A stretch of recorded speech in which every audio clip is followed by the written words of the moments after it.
Hi, this should be a brief video on time. This should be a brief video on time. I want to talk about time and how it's just changed. I've gone over this before. It's an easy subject. It's something that you can easily talk about. But I still want to go over it, add it to my repertoire. So with time, it's just change. And I want to use an example sort of like if we had a regrow serum where you cut off your arm and you regrow it back to the same way it was. It doesn't mean it didn't happen. It still happened. You still went through the suffering. Time still happened. Or time, this thing that we call change. Time can be applied to movement, change, things changing, moving. And moving is change, and change is movement, and so on and so forth. But we're applying change to these things.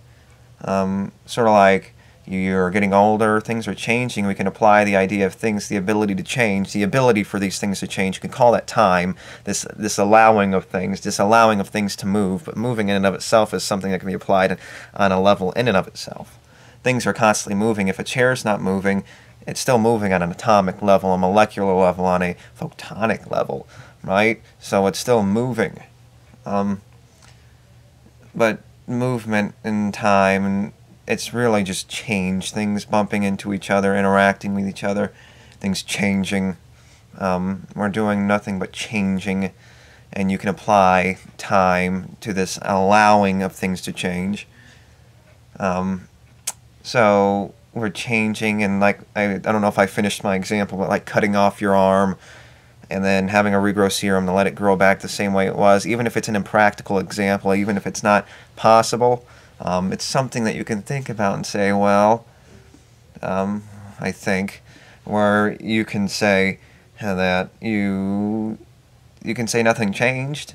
You still went in, but it's almost applying like something happening in the past doesn't matter, but it still matters, and it still happened. And once it happened, it didn't. It doesn't mean it obviously, it's not in the moment, and you're not. It's already in the past, and you're moving forward now into a future. Blah blah blah blah blah, and it's in the past, or whatever you want to apply, past, present, and future. It still matters. You cut off your arm, you regrew it back the same way it was before, but it still happened, and something still occurred, even though you're not in that moment anymore, and everything is right back to the way it was before the thing happened. So, regardless, time is movement, is change. We're changing based on this movement interactions that we have, and these interactions that we have are based on some beginning leading to an end, and we're living out the constant interaction based on the initial effect, cause. That cause is all like cause and effect. We're living in the constant effect. The effect is the end that we can theoretically say will happen at some time in the future. There was a beginning and there was an end.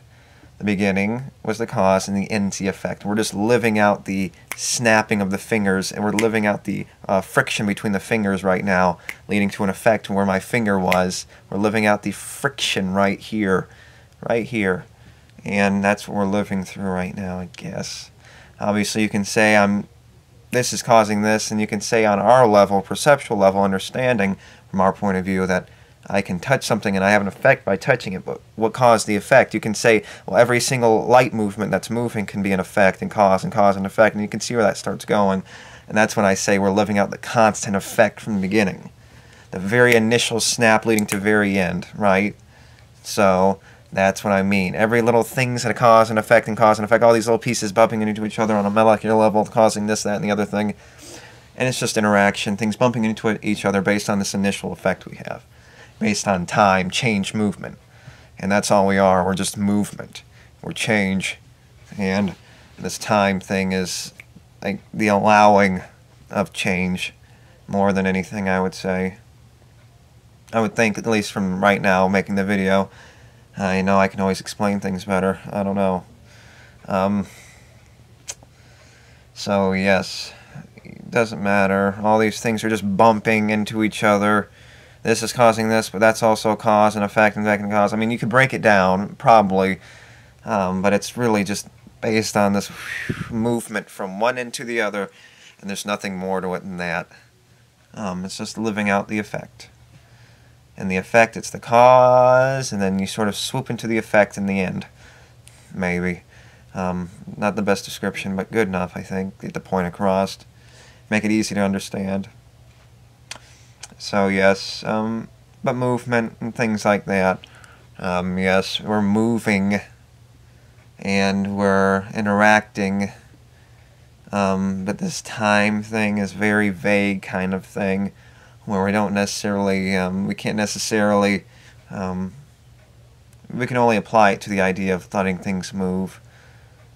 Like a frames per second kind of thing, but I don't think you can necessarily apply that to a life game. You can, sort of like our biological processes. Obviously, everything is here, but this pillow, based on my human, if I was an ant, it'd be different. My senses would be different. I'd be much smaller, and I can see things much smaller, maybe, if I were an ant. But I'm interacting with a bunch of things, move together molecules and atoms and photons when I touch something. I'm interacting with these, and these things in my hand are just interactions. I'm not my hand. My hand's not me. I'm not every part of my brain. I'm not me. This whole idea where we're not ourselves. We're just a bunch of little things interacting with each other. Individual pieces making up one piece.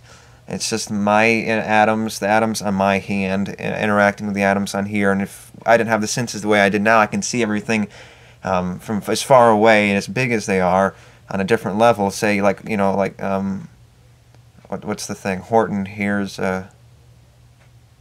What's the thing? I can't remember. Like, Horton hears a who or something, and it's very small.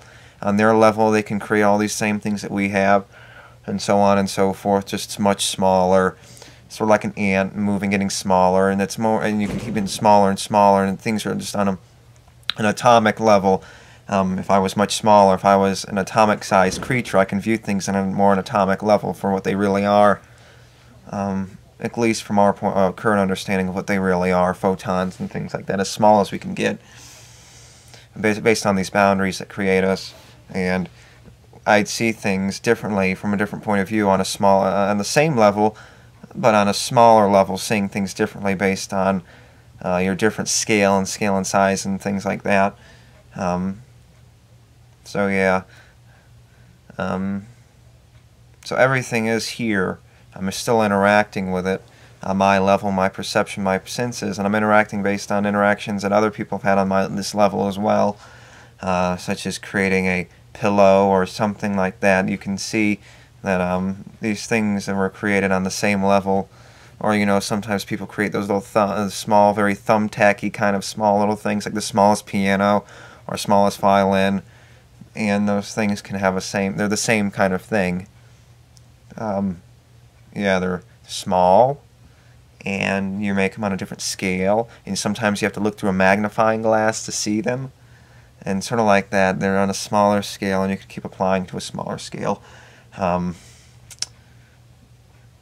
Yeah, so I don't think I made that point as clear as I could have made it, but it was good enough, I think.